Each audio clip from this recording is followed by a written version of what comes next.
Hey, what's up everybody? Welcome back to Kickin Bass TV. Today we're down in Lakewood doing a little bed fishing. Ran into my boy from Fishing Colorado here. So another great YouTuber you guys definitely need to check out. We're gonna leave a link to his channel down below and see what we get on. So do me a favor, hit that subscribe button down below and stay tuned.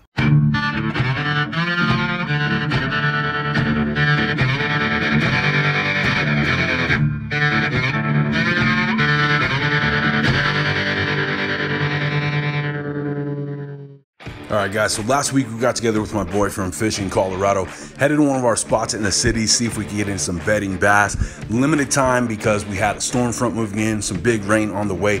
We ended up getting into a few.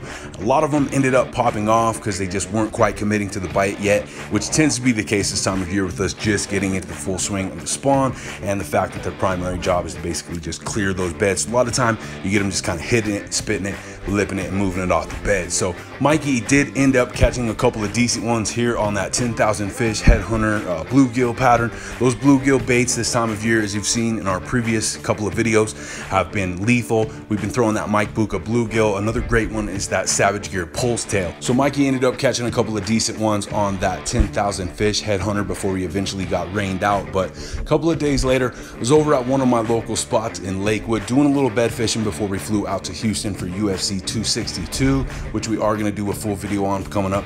We're throwing that Texas rig Kickin crawl because it's another great option for bed fishing. It can be absolutely lethal, just as much if not more so than those bluegill patterns. Now, the reason I like to do it, not only does it give you that weedless presence in a situation like this where number one, I don't want to cause any disturbance to the beds. Number two, I want to have less of a chance of getting hung up when I'm fishing bottom.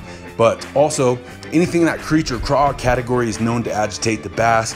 Pretty much 9 times out of 10, if you can drop something like this on their bed, whether it's on a Ned rig with an exposed hook or Texas rig like we're doing today, you can absolutely smash them. So we snagged a couple of quick picks and then we got those 2 fish back out safely on their beds. As you guys know, big advocates of catch and release fishing here at Kickin Bass TV, especially during this time of year. If you do happen to catch a female during the spawn, please do your best not to harm it and get it quickly, safely back out in the water as soon as possible. Now, Mikey ended up catching a couple while we were there.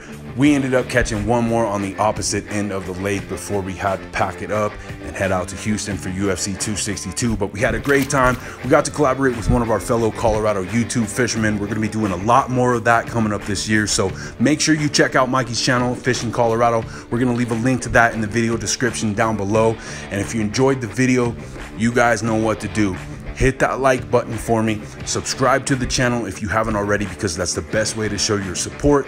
Leave me a comment down below because I love to hear from you guys. And make sure you hit that notification button to stay up to date with all our new content.